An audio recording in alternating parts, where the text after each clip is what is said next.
So up here, eventually I'll tell you how many people are in here. Gotcha. All right, guys, if you're joining in, welcome back to the Baitman Live. I got my buddy Matt Robertson over here next to me. We're going to let a few people come in. It's been a couple weeks since I've been live here on the Baitman Show, and they're doing something different this week. I got Matt here, and this dude has cashed so many checks on Kentucky Lake.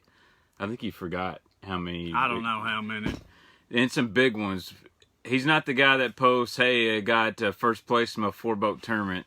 He posts, hey, I just won $10,000 in a 200-boat classic on Kentucky Lake. And then the next day, oh, by the way, I won another tournament. I won $4,000. But a lot of questions surround you, Matt. A lot of guys want to know your secrets. I personally know from experience he spends more time on the water than about anybody. I do. I spend a lot of time on the water.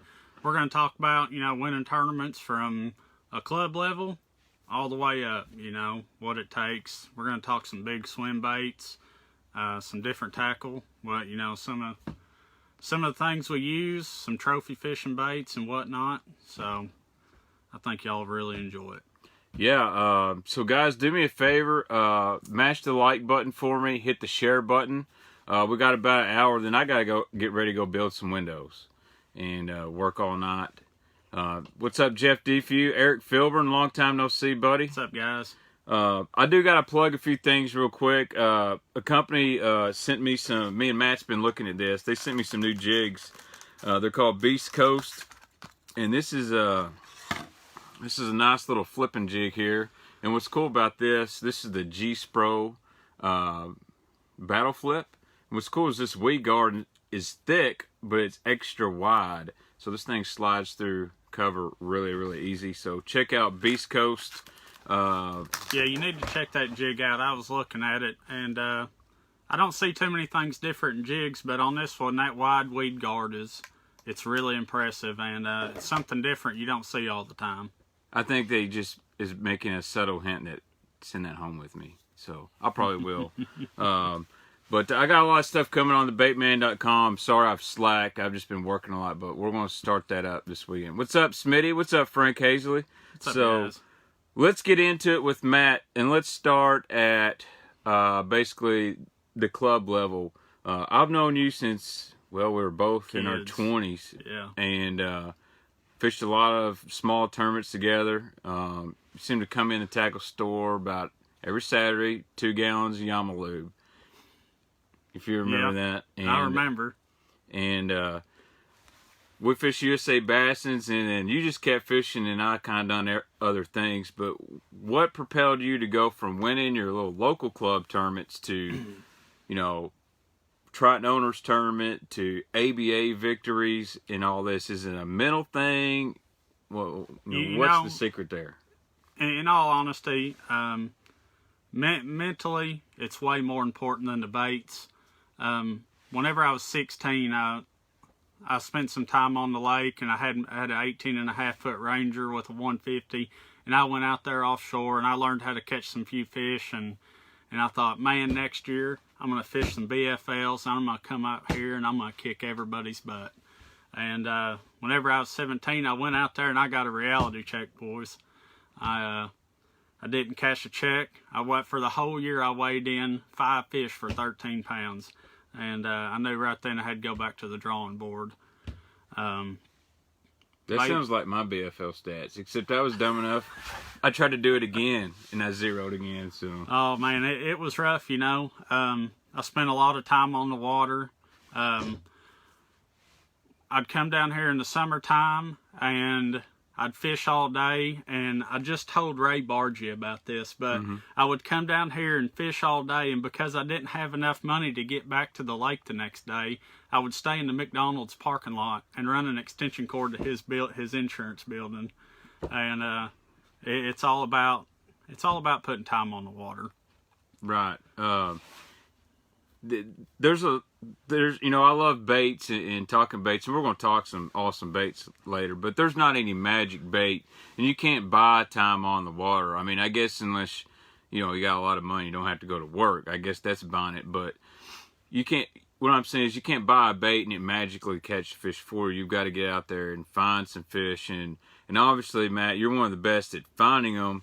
And I'm not going to give too many secrets away, and I'm not going to say where you fish, but we're kind of north end guys. But you're a little bit more adventurous. You'll get down there farther, and it's tough to find fish up on this end of the lake because it seems it's the more tourist area lake, and it seems to be more popular.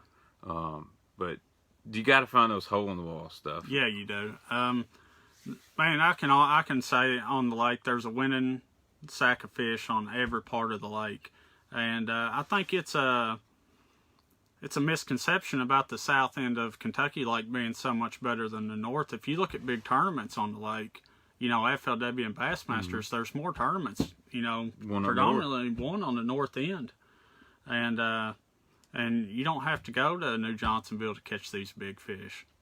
Right. I mean, Jason Lambert catches, what was it, 9-1 or something? Yeah, 9-1, 30 pounds. Off one of the biggest community holes on the north end. There's a reason they call them community holes. Yeah, and me and Matt's had this conversation before. It's a great point. You know, I hear a lot of guys, well, that's a community hole, or that's community. I don't want to fish that. Man, they're community for a reason. Guys, stay off the community holes. I'll fish them all day. That's right. You know, you can make a milk run, and I know me and Jeff Deefy have done it, and we've seen you on our milk runs, and we both have big sacks of the tournaments. At 1 o'clock, everybody's left. They're going home. They're eating lunch, or no, I couldn't catch them, and they kick that current on at 1:15, and it's like that. You light them up. One thing I'll tell you about Matt is he has what I would consider a very confident fishing personality. He's a very humble guy when you talk to him in person.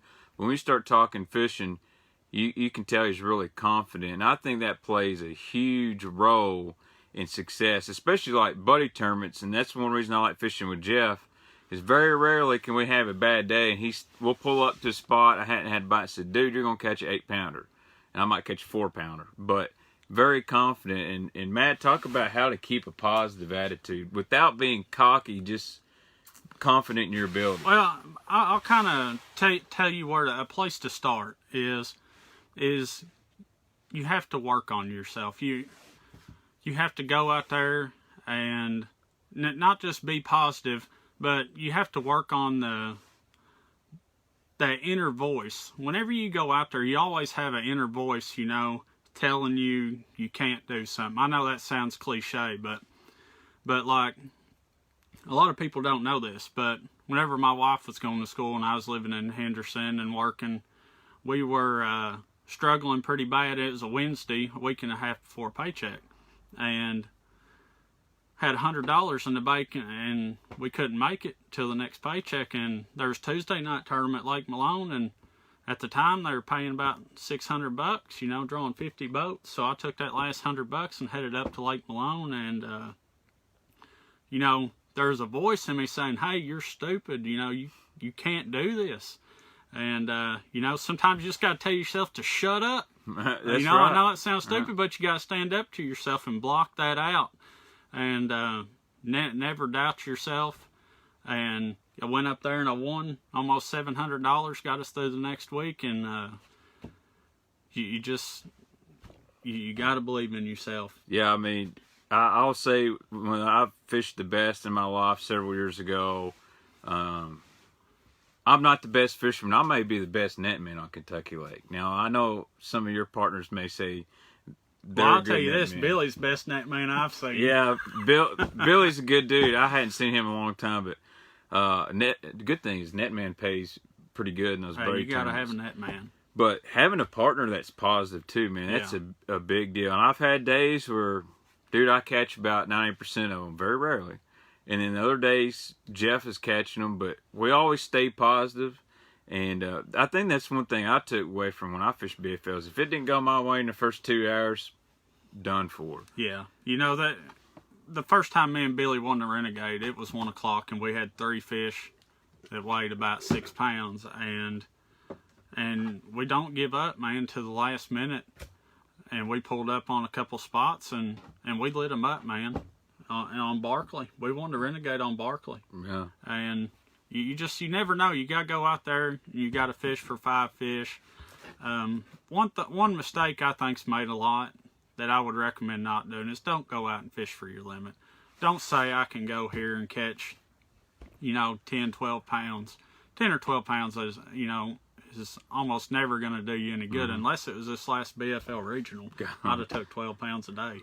But, man, go out there and fish for 5 bites. The best way you can to catch the big ones. Right. And I really actually think Kentucky Lake's changing. It is. For the guy that wants to chase 5 bites, I think this is the lake that bust or boom. You're either going to catch 30 pounds or not get a bite. Yeah. And so Matt has brought along some of his best baits for getting those big 5 baits, and it may not be what you think. Now, he won't tell me if he throws these in tournaments or not, but I have no reason to believe he won't just bring these here for a reason. So, Matt, let's show a few of these tricks out here. You don't have to go in stupid detail. No, that's fine. I know a lot of you guys out here on the, we're going to call it the East Coast.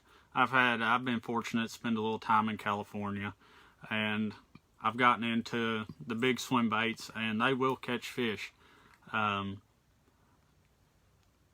They have their days. You can get them to bite them. Some days you see the fish and you can't get them to bite them.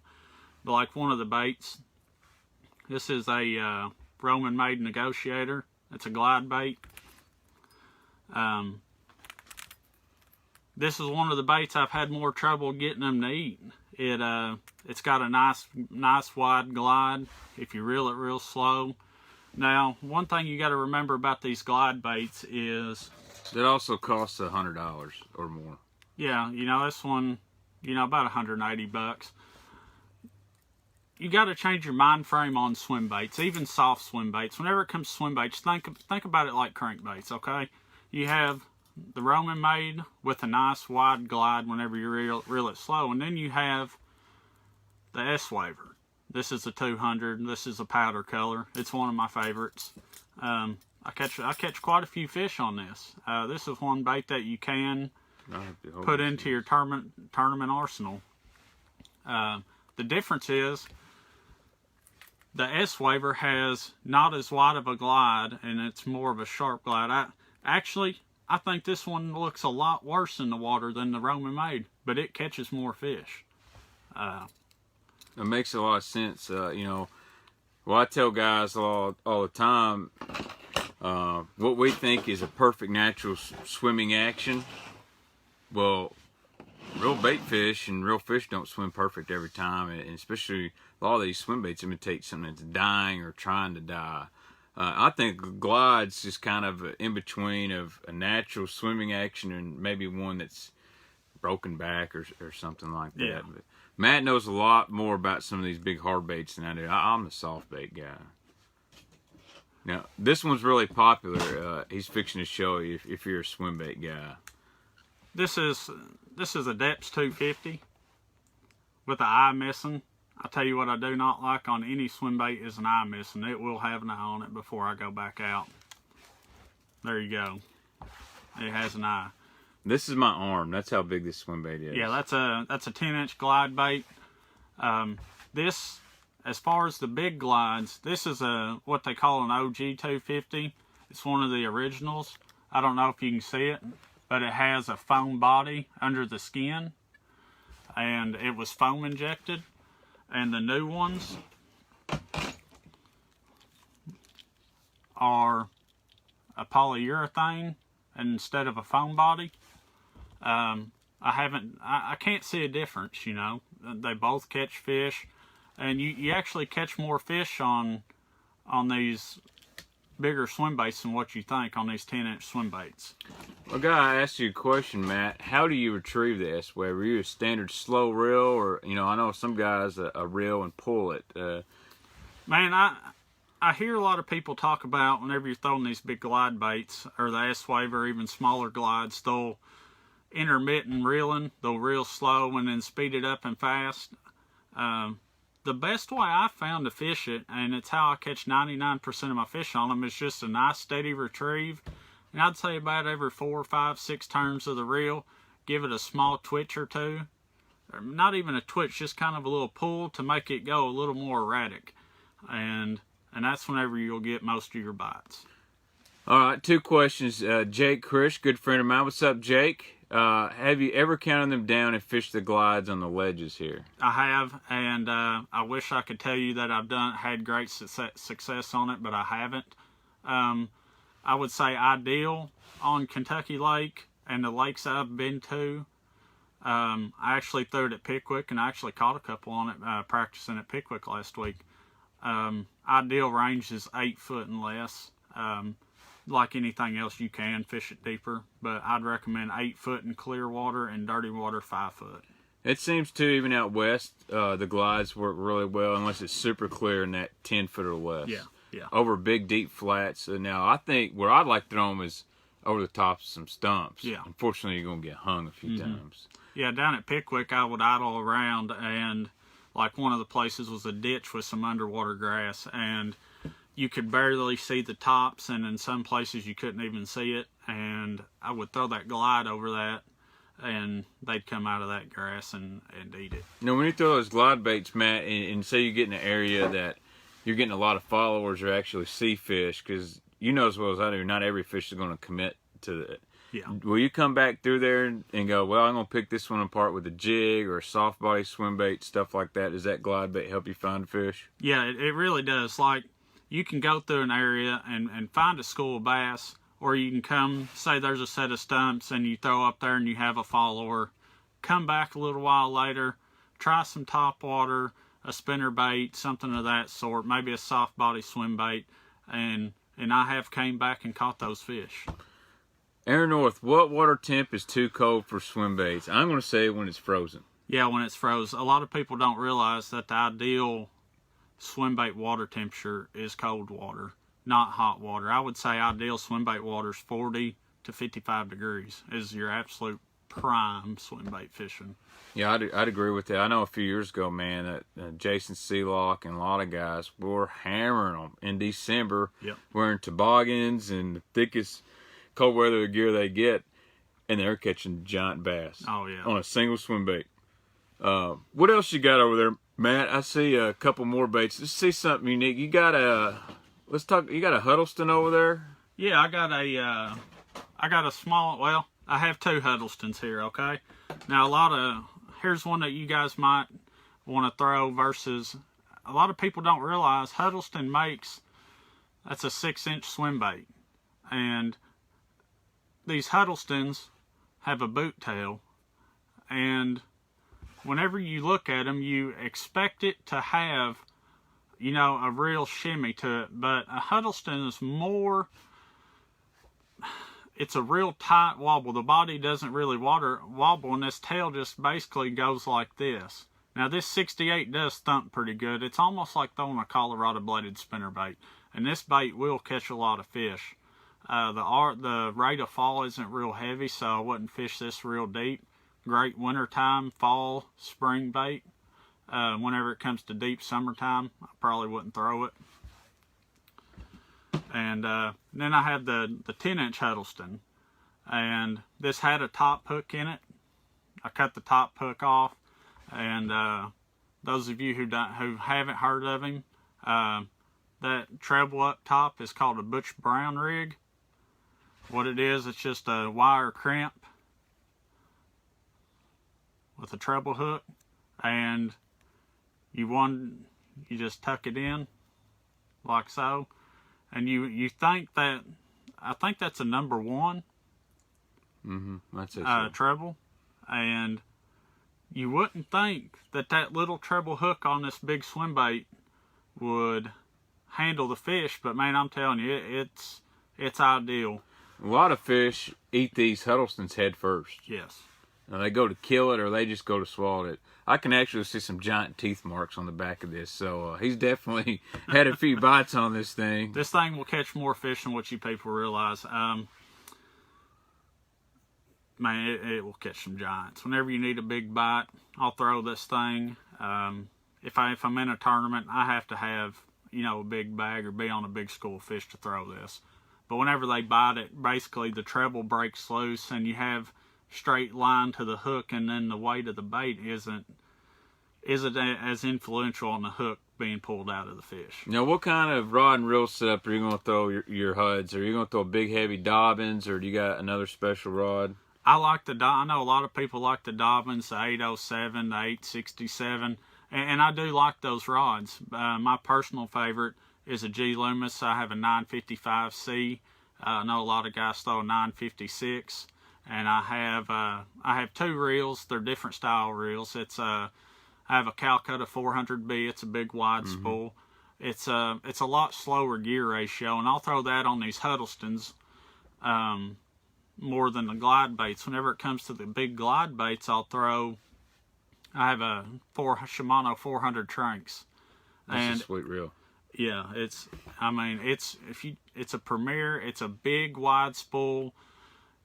The reel is intimidating. Put it on a rod, and it's not much bigger than a regular reel, and it picks up a lot more line than just a regular slower. What's your Tranks, a 7-to-1? Yeah, it's 7-to-1, high speed. What size line, the guy? What kind of line? You don't use braid, do you? I do. He does use braid. I throw 65 pound on the Huddlestons. I throw a straight 25-pound fluorocarbon. On the glide baits, I throw a 65-pound braid, the Vicious No Fade braid, and I go to 30-pound mono. You got any special mono? Walmart. I knew that. You know how cheap you can buy that stuff? Hey, that stuff's good. Matt, he told me like 2 years ago, he said, dude, I got a secret. I said, what's that? He said, dude, go to Walmart. Buy that spool, the cheapest line they got. Zepco. The Zepco mono is the best stuff you'll ever use. A lot of people don't believe me, and I've had people swear I'm lying.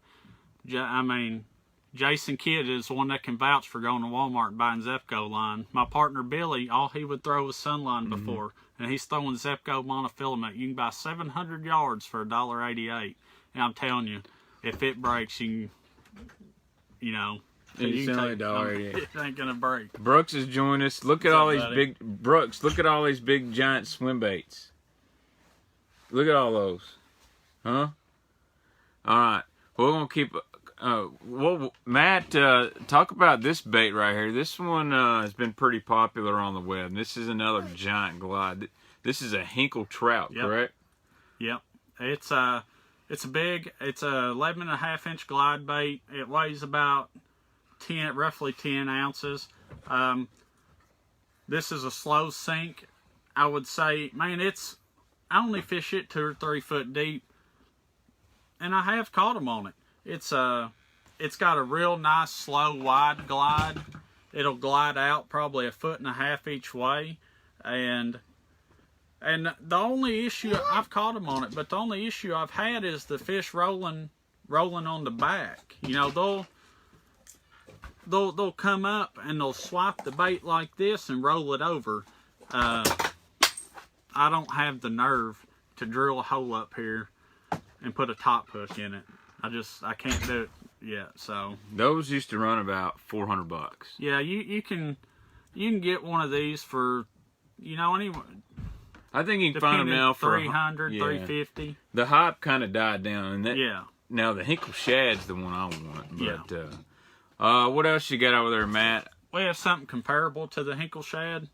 We have it's a HPH glide. It's a high power herring. You talk about a realistic bait.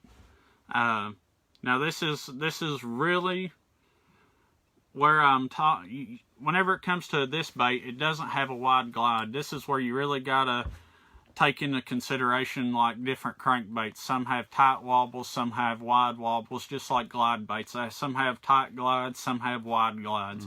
And this thing has a real tight glide, and it basically just goes like that, in the water. But it'll catch them. This bait is bad to the bone. This is a bait that'll catch them in a tournament. You can go out there and throw it. That it's very similar to a bull shad, whereas a bull shad's more of a true swim bait, a jointed swim bait, where the high power herrings are gliding. These can get hard to find. I've been noticing guys are getting harder to find these. He made several versions. I forgot the guy's name who made it, but it's been out for a long time. Guys really like this bait. Yeah. It's one of the, I mean, it looks like somebody taxidermied a gizzard and threw it out there. I'm telling you, it's unreal. See if we got any more questions. No, more guys are joining. Thanks for joining in, guys. Nice to see you, Brad. We're going over some of Matt's big baits. Now, he's got a couple top orders, and I don't know if he's going to show y'all or not. I debated not bringing this, guys. I know the Mega Dog just come out, and if you haven't thrown the Mega Dog or you think it's too big, do not be intimidated. I can talk about it now. I mean, I was down at Pickwick. I didn't have a good tournament last week, but I will tell you, I have not been, it's the best fishery in the nation as far as I'm concerned. I didn't have a good tournament. The Thursday before, I had over 30 pounds. I caught a 10-pounder on the Mega Dog. Oh, Wednesday, I lost another one that I thought was over 10 on the Mega Dog. I had about 25 to 26 pounds on Friday. And Saturday, I should have only had about 17 pounds. So, you know, I just didn't get the bites, and I lost some. And Sunday, I managed to catch a 7.5-pounder on it. And you know, I waited too late to change the hooks. I swapped over from the stock hooks to the Mustad, put a number 1 on it, and I hooked up with that 7-pounder. I lost 2 more of that size. The Mega Dog's a real deal. But don't be intimidated by the size, because this is the bait that inspired the Mega Dog. This is, I don't really want to show it, but alright guys, this is the Lunker Punker, okay? This is a G2 model. It's an injection molded. A lot of guys like throwing the old wood ones. This is a 8-inch top water. It dwarfs them. I wish we had a Mega Dog to put beside it. I did, but I had one, but someone wanted to give away on my show, and they got a free Mega Dog. But it is quite a bit bigger than a Mega Dog, actually. Their 8 inches is more like 10, I feel. Yeah, it's a monster. There's my hand, you know. It's a beast. Now this punker has a really wide sweeping action. Yeah, you whenever you throw it, you can't thrash it like we do on Kentucky. Like, you know how you really work a bait fast and like to thrash it side to side. It's more of you need a slicker water, and it'll walk probably 1.5 feet to each side, maybe 2.5 feet, but it will draw the big girls up.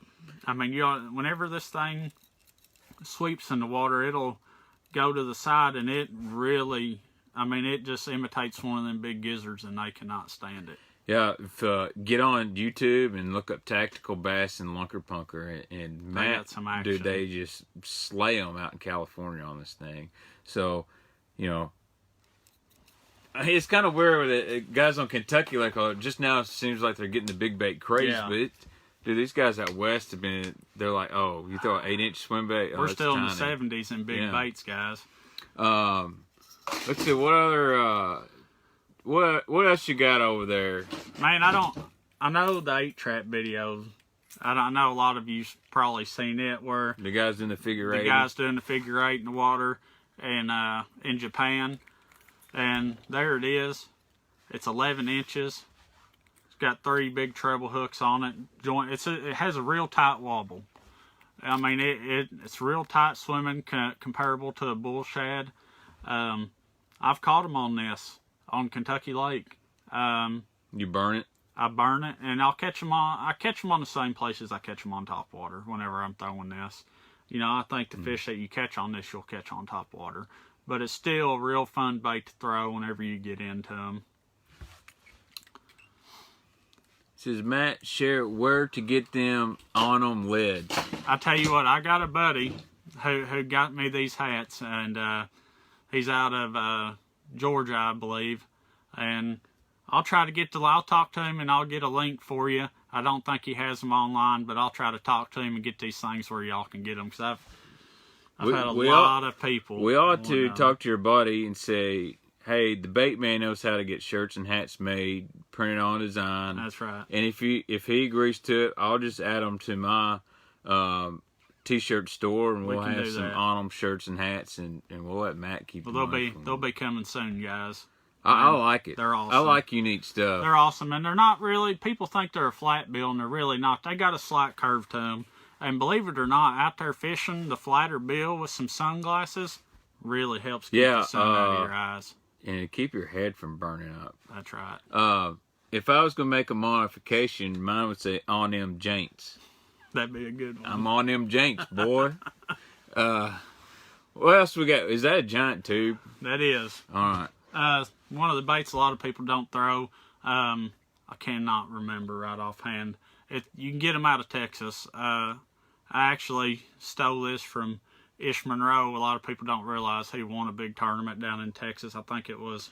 That was the year. Was it El Salto? Not El Salto. Amistad. That was the year that Fred Rubanus caught him on the XPS Swimbait, or as I like to call the Babe, and Kennedy smashed him out there on it. But Ish won that tournament on this right here. Yes, it's a 7-inch tube, and they make a head that goes in it, but the head they make is 6 ounces. And you cannot throw that thing. No.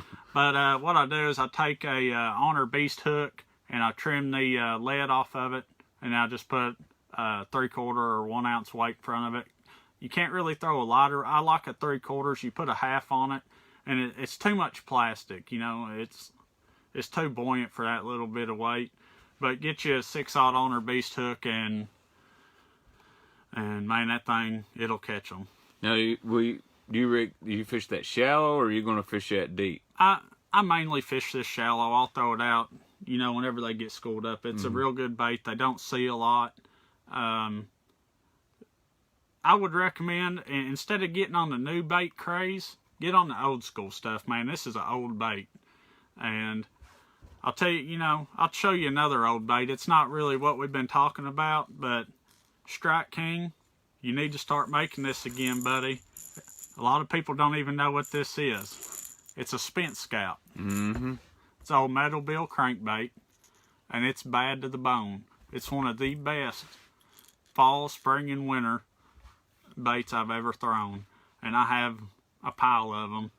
I was going to say, I can't believe this guy just brought a spent scout. I did. To the house. I broke it out. That's the secret right there. Crisp and Pally, make them things, buddy. They're bad. Let's see. The only other thing I see up here that's crazy is a rat. Yep. Now tell me why you have a rat, not just a spro rat, but this thing is. Okay, this is an El Raton, and there is a smaller one. This one right here has been eat to crap. I got this one from Jake Lawrence down at ACS Marine. I had to zoom him out of it. I had to break his arm to get it away from him. I had to threaten him, really. I told him I was going to whoop him if he didn't give it Jake's up. a good dude, though. I really like Jake. He is a good dude. And I like these things in the springtime. They made a short run of them, and I was fortunate to get one of them. It's a little smaller than this one, but they're phenomenal baits in the springtime. I like fishing them shallow. I've tried them on the bars in the fall time, you know, and even early, you know, late, just right after the spawn. And I think it's too slow. I can't get them to bite it. But whenever them fish are up shallow, you know, doing their thing, they will eat these things. And spotted bass lakes, they love these rat baits. These baits are real big out east. Mm-hmm. Big in Georgia and out west, they fish them at night. Yeah. Well, let's see, what else? What other than swim baits, and I may not have whatever you throw. You know, I hate to tell y'all, but I've sold this guy a lot of tackle back in the day. He has. He knows what I fish with. And I always said, Matt, I won't tell your secrets unless you say, hey, it's okay. And I've always stuck to that. Guys ask me all the time. I said, dude, he throws a swim bait. And that's not lying. I mean, he's, you know, now he may not tell me exactly which one and where. And the key to all this is you can have all these baits, and this is great. But if you're not throwing it in the right spot. Yeah. And you know, if you're wanting, I guess the best place I would tell you to start, if you're wanting to get better and really excel at tournament fishing, or excel at anything, you got, I think a lot of people get sidetracked by secondary activities. And, you know, It's just like hunting and fishing. A lot of people that fish hunt. If you really want to be great at fishing, and I'm not considering myself great, but I'm saying if you want to be great at it and be really good and win tournaments, I think you got to not get sidetracked by, I'm not telling you to quit hunting, but I think it'd help if you concentrated on that one thing. And the second thing is, I think you need to develop your style of fishing. Right. Just because I'm sitting here telling you about big swim baits, and I would say my style of fishing, I throw moving baits. Very rarely do I drag jigs or drag a big worm. I can do it. I can skip a jig 30 yards up under a dock. But develop your style of fishing. If you like dragging, if you like finesse fishing, if you like throwing crankbaits, don't try to be the best at all of it. Concentrate on the finesse fishing. Concentrate on the cranking, spinner baits, swim baits, if you like moving baits. If you like slow baits, the Ned rig, drop shot, jigs. Be the best at that. Whenever it's your time, you'll shine. You'll shine. I mean, I've won a lot of tournaments with my style of fishing. But just like in the regional, Lloyd Pickett Jr., the best Carolina rig fisherman on the planet, son. Pulled out of 165,000. It's a prime example. Right. Don't try to veer off. Try to focus on one area. Something, and that's a good point. I think sometimes people try to be too versatile, and I'm guilty of that. I play with baits all the time. I want to know the cutting edge, and instead of me going, Baxter, you're just a good worm, a really good worm fisherman, a good jig fisherman, and you can catch them on a crankbait. And I'm a pretty good topwater fisherman. I'll go out there and I'm trying to throw crazy swim baits, and I consider myself a decent swim bait fisherman, but I've gotten that deal where I'm trying to make them bite something, and they're not going to do it. And if I would just pick up what I'm confident in, I can catch them. But I think sometimes everyone wants to be really good at everything, and sometimes it's better to just be okay at a few things and really great in one or two things. Yep. What's up, Matthew Quinn? Thanks for having me over there at High Tech. I appreciate it, bud. Hopefully we can get some more seminars in. What's up, Dustin Gibbs? Fellow Vol fan joining in here. What's up, Jason? I think next time Matt's on the show, and he's welcome to come anytime. He knows where I live. But you're gonna have to bring some of them hats. We're gonna have to give. We'll bring some hats. We'll give them away. Let me ask you this, Matt. When you go from fishing on that, let's just say the regional level of Kentucky Lake, how does your mind change when you start fishing bigger tournaments, like traveling for these ABA championships and stuff like that? What's your mindset? You can even say in a buddy tournament. What's your partner's Billy Sumner mindset in a local 40-boat Tuesday night tournament versus an ABA that pays $10,000 plus a boat? Does it change up your fishing style? No, it really doesn't. We don't change anything. Whenever I go, sometimes I'll go to Lake Malone and fish a little, 15, 20 boat tournament, and from there all the way up, you have to go out there with the same mindset. You're basically training yourself. A lot of people don't take it as that, but the way I take it is whenever I go to any tournament, little or small, if there's 5 boats in it, I take it as a training session. Right. And I go out there and man, I try to catch the 5 biggest ones I can. I don't. Sometimes fishing for a limit's fine if that's what it's going to take. But I go out and I try to put together the pattern to catch the 5 biggest ones I can, and I go out there and I fish to win. Right. So we had this debate. I'll ask you now. Matt would be a good guy to ask about this. We'll probably have a different opinion. Major League Fishing. Your thoughts? And I know about 2 years ago on Facebook, I was trying to get a deal. It's the local Kentucky Lake heroes versus the MLF Tour Pros, top 10 of all time versus top 10. Now, at the time, and if you done it 10 years ago, you could go out and catch numbers, and you may not can compete with the guy that catches the best 5. That's right. Just the way the lake's set up now, it's a different story. It is. Actually, really I think your best 5 might, it's hard to catch a 15, On 16 Kentucky inch Lake, bass. basically what right now, especially what you're boiling down to, and is going and fishing for 5 bites. You don't have a choice to go catch a limit anymore. Right. What's your thoughts, Matt, on the carp situation? I do think this year we've had a lot more bait fish than usual. Well, I will tell you one thing. I can tell you exactly what the problem is, 100%. I just got back from Pickwick, and that place is loaded with fish. I caught 12 to 14 fish between 6 and 10 pounds. I actually boated one over 10. And one thing that lake has is bait. Rather, it's, you can go up anywhere in the grass or go out on a ledge. You have big gizzard shad, and you have all the way down to little shad. You can see the whole food chain in 20 yards anywhere on that lake. And what we don't have is bait. Now, I don't know if the cause of that not having bait is the carp. I'm sure they're not helping.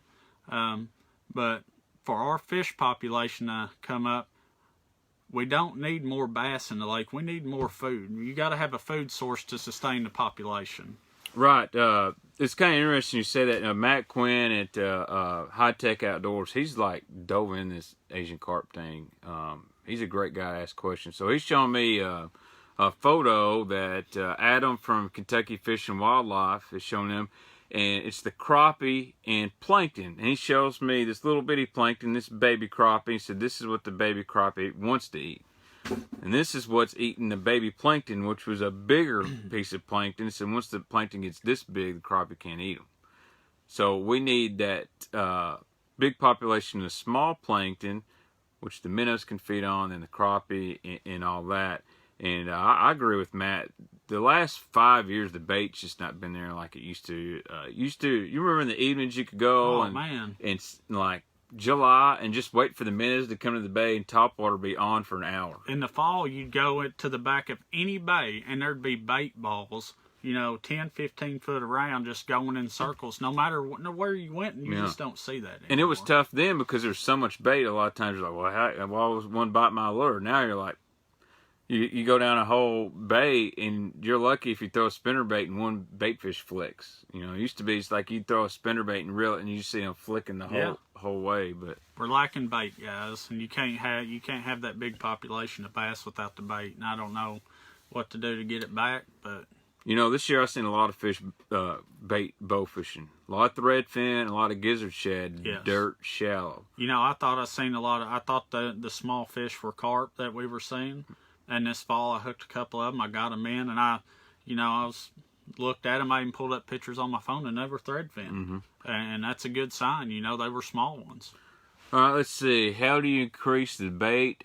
Man, I think that's a natural occurrence, James. It's got to have good spawns. I think the Bass Master Tournament, they all fished a shad spawn. I hadn't seen one in a while. Jeff Gale, why do bass not eat the small carp or carp minnows? We're both not biologists, but I will tell you they do eat those small carp. Yeah, they do eat the small carp. The problem is the carp grow so fast. And they'll eat them up whenever they're bigger because, bass will eat these big 10-inch swim baits. They're going to eat a 10 or 12-inch carp. But I think those gizzards taste better or something. They like the gizzard shad, I'm going to go eat a cheeseburger before I will a piece of grass, Right. If only those carp's growth are stunted like mine, we would be okay. Let's talk about what happened to the grass. I think what I was told by a guy down south, there's a couple Black Hawk helicopters and a couple frogmen rappelled out and spread pellets everywhere. But I don't know. That's just a theory. I think it was a natural deal, but it wouldn't surprise me if it got sprayed. Yeah. I talked to Ed Geddes about it, and he's seen Gunnersville sprayed. And I was skeptical. I didn't think the lake had been sprayed. And I talked to him a little bit about it, and about them dropping pellets out of helicopters at night, and they pulled the lake down real low to do it. And after talking to him, it's possible. It's all speculation. I personally think with the high current, muddy water, we had high current all spring. Grass didn't have a chance to grow. I think it's natural as well. Full grass, so we got grass coming down the chain. But I think you'll see grass in a few years. I really do. Yeah, a lot of it, from what I know, and I'm not a biologist, is sunlight, in current. And if you get a lot of sunlight and low current, that's when that grass will start growing. We've had a lot of current in the last couple of years. Yeah, we have. I mean, we were pulling 60,000 from November to April. Yeah, when you have a wet winter and it snows a lot, then that water's moving a lot and it's dirty. What you need is a winter with no snow, very mild, not a lot of rain, and that will help. Let's see. What else do we want to talk about? Matt, let's talk about one of your sponsors, Renegade Marine, and talk about, I know you have a great relationship with Sherbert Van Meter down there. You've won a couple of their tournaments, but talk about your experience with Renegade Marine and what they're doing to help you out, and what are your plans for your fishing future? Well, man, I can't say nothing. Renegade Marine's a great company, guys. They're Sherbert Van Meter and all the folks up there. It's a family-based company. They treat you like family whenever you go in there. If you go up there and you need something, if you got a tournament the next day, they will go out of your way to get you on the water. They have the best boats on the market. They have Nitros, Tritons, Rangers, you name it. And got some big plans this year. I don't mind giving up some of these secrets on Kentucky Lake. I got kind of eyeing bigger things in the future. I'm going to be fishing the Bass Opens next year. I'll be running one of the best boats on the market, a Nitro, and be wrapped in a Renegade wrap. And we're going to fish the Eastern Opens. I'm going to head down to the Harris Chain. Me and my wife's actually thinking about moving down there here in the next couple weeks. And we're gonna, whenever I say you got to give it your all, we're gonna spend some time at each place, probably all year. So, well, I'm really happy for Matt. He told me that right before we turned it on, and I wish him the best. And he said he's going to leave his Triton up here for me to use in all his waypoints. He didn't say nothing about the waypoints. I'm just joking. But yeah, Travis, thanks for the comment on the hat. I love the sticks. I meant to show Matt. I had to put my rods away so we could both get in here. But I think that's a big step, and I'll definitely be rooting for you. And if I ever get some time away from building some windows, I'll come down to Florida and we can do some grass fishing. That's something I need to get really good at. Yeah, I'm looking forward to it. But I don't know what time it is. My phone's, how long we been on here, Matt? We got any more? 6:46. Oh, we got 15 minutes. We can still talk about plenty of stuff. Yeah.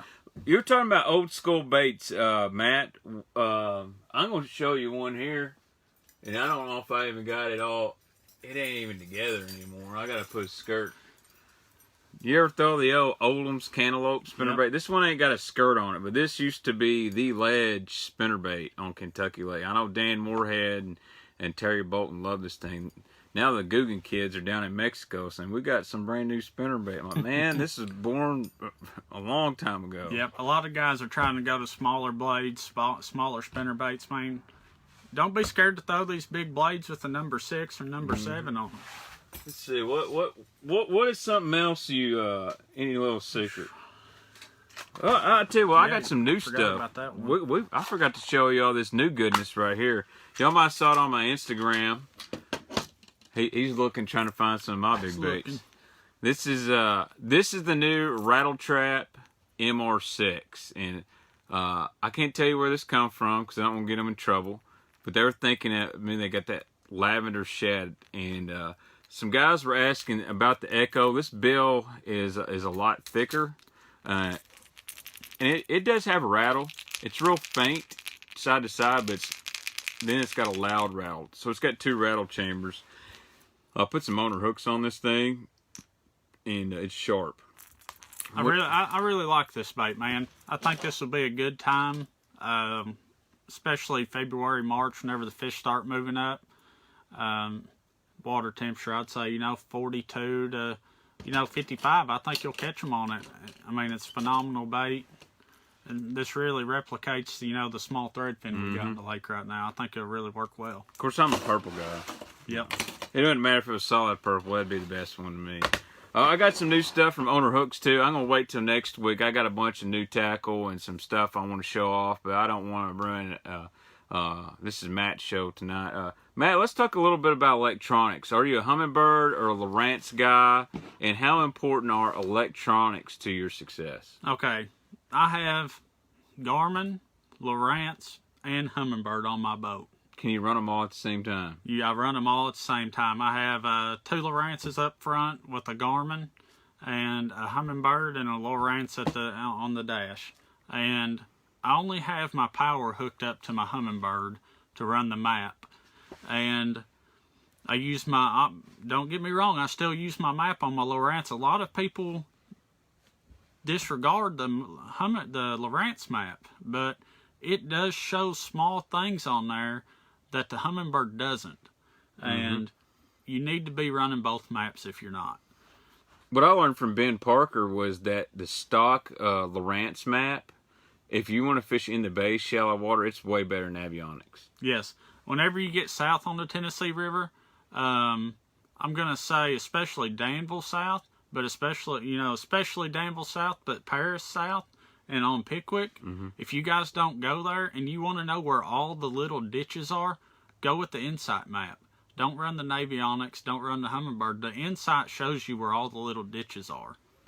See, the more you know. I mean, that's no offense to the Lake Master, which are great maps, because it's showing us stuff that we didn't know was out here. But you got to experiment with things, just like baits and rods and reels. I saw someone mention, where's the sticks? Man, I got the sticks in the shed at the moment. I had to put them up. I'm going to do some fishing this weekend, hopefully. Yeah. Jeff Wallace, would you go to Guntersville in mid-February or mid-March? I'd go in February. The water's going to be a little cooler. They're going to be pre-spawn. I think you got a perfect opportunity to catch a bunch of fish ganged up, swim bait cranking. I promise you can go throw the biggest swim bait you want down there then. Right, or the biggest rattle trap. Rattle trap, red eye shad, buddy. Yeah, let's talk about some other baits maybe you don't have. What are some of your, if I was going to look into Matt's rod locker or bait box, what are 4 or 5 baits I'm going to find that's always going to be in your boat? One that's not real popular, a lot of guys have gotten away from it, is a Bagley's DB3 and a DB2. Black and yellow. I'll throw the old school color. It doesn't have to be a shad pattern. The DB2, I still like the old one with the weight in it, with the weight in the bill. And a spinnerbait. Always have, you can throw a spinnerbait anytime, anywhere. And I really like throwing a spinnerbait. Swimbait. I usually have a jig on, but it's not necessarily for dragging. I like swimming a jig a lot. Yeah. What kind of swim jig is your favorite? You a dirty jigs guy? Or? I like the dirty jig swim bait. They have a lot of really good colors. I really got on the dirty jig swim jig whenever I was up in La Crosse, Wisconsin, fishing that grass up there. I mean, it was phenomenal. One of the best swim jigs I've seen. I like the 6 cent swim jig pretty good. That's a good one. Different styles, and that's the thing when we talk about crankbaits are different. Dude, swim jigs are just like there's big hooks, skinny hooks, finesse hooks, different line ties. Strike King actually makes a really good swim jig. They do. I've caught a lot of fish on their swim jig. What if you're going to use a trailer on a swim jig? Do you want something streamlined, or you like something with a whole lot of action, or you got a secret that you don't want to talk about? No, I don't mind to talk about it. It's a little off the wall. I like to use the Ultra Vibe Speed Crawl, the big one, the big Speed Crawl. I think a lot of people don't use it. I think a lot of people will go for a Kitech or some type of swimmer, but it seems like with that big flapping tail, it allows them to inhale the bait a little easier. Yeah. You see all them big Speed Crawls. I see a rack. They aren't there for football jigs. Brooks is back. Shane Jewell, how'd you find those fish you won the Jetta on? Well, I seen Matt on his first stop that morning, so I think he followed me to my second spot, and then after I didn't catch him, he come in. Man, here you go, buddy. Thanks, Brooks. We went out practicing, and I actually tried throwing a big glide bait and had one big and follow it in, and that kind of clued me, that big glide fish actually clued me into where they were. They were on real shallow rock in probably 2 feet of water, and we caught them on a Kitech swim bait and a jerk bait. A lot of people are getting away from it, and I'm telling you, it's a mistake. A lot of people are wanting to throw Alabama rigs and swim baits, but that bait right there, It's a Strike King 300 jerkbait. That is one of the baddest baits, and the fish aren't seeing jerkbaits anymore, and you need to throw them. Don't discount them; they're not going away. This is actually the exact jerkbait I caught that old Hickory Lake record spotted bass on. Yeah, that was chartreuse shad, but it's Yeah. been eaten so many times, it's starting to get even more clear. Yeah. I really do like Strike King's jerkbait. Strike King makes a phenomenal jerkbait. Strike King, I throw the Spro McStick too. Yeah. That's a good one. And of course, I like the Mega Bass, but again, different ones work at different times. When it's really cold, I like the Mega Bass. Once it starts warming up, about like Jetta, that Strike King just flat catches them. I'll tell you one that really works whenever the water gets cold. A lot of people don't throw anymore. Is a deep diving Smithwick. Got a big long bill. Yeah. It's ugly. The Perfect 10's another good one. You know, big jerkbait. Don't try to go small with your jerkbaits. They'll eat those big ones. Let's see if I got any more questions in here. What's up, Matt Ledbetter? I'm glad your Georgia Bulldogs are having a good year. No more real questions. I'd say it's getting close to 7 o'clock. Frank Hazley wants to know, will you fish the Renegade next year? Man, it's kind of a toss-up right now. I really like to, and it depends on if we can get our tournaments in and if it conflicts with the opens. No, there's 4 tournaments that matter to me next year. You know, that's the Bass Opens. Nothing else matters. I'm gonna spend 1 year focused on 4 tournaments. I will fish other tournaments, you know, to keep my game up, but you know, that's the plan. Well, Matt, it's about time for me to head to work. And guys, I thank you very much for joining. We've had near 100 viewers all night, and I'm glad to be back. And next Thursday night, I'm going to have Bassmaster Elite Series Pro Kelly J. As long as everything goes plans, Kelly J is going to join me in split screen for a while, and we're going to talk about fall and winter jerkbait fishing. So he's one of the best with the jerkbait in the country. So we got all kinds of stuff. What's your thoughts on the Shad Rap? Show him that big Shad Rap. Okay, this is guys. Matt's thoughts on the Shad Rap. Whenever you talk about throwing a Shad Rap, and I'll make this quick, this is my Shad Rap. It's not a number 5, it's not a number 7, it's not a number 10. This is a musky bait. It's a Shad Rap. It's about 5 inches long, and any time you're catching them on a number 5 or number 7, this bait will catch them. It's big ones. It doesn't really have the tight wobble that the little ones do, but it is a big shallow diving crankbait that works really well. That's the size of the gizzard shad Yeah. you snag on a Shad Rap. Exactly. Like I said, there's always an alternative to the little bait. Throw the big ones. Well, guys, Matt, I appreciate the advice. I'm glad he come up here. He's welcome back anytime. Maybe after he wins the Bassmaster Open, he'll say, I better visit the Baitman again and bring some of them on-them hats. That's right. We'll get some up there. I'll have me a custom on them Jaints. So, guys, thanks again. Next Thursday night, I'm moving the time to 6 o'clock Central Time, so I can actually go to work afterwards. And I got a giveaway coming next week. Some more stuff. I'll be adding some more YouTube videos. I have slacked, and I apologize. Matt, thanks so much, buddy. Totally respect this guy. We've been friends for a long time. He is a good dude. I appreciate y'all watching. But we're going to sign off. He's got to clean up a lot of swim baits. Yeah, I got a lot of stuff here to pick up. Thanks so much, guys. Make sure you share to your friends.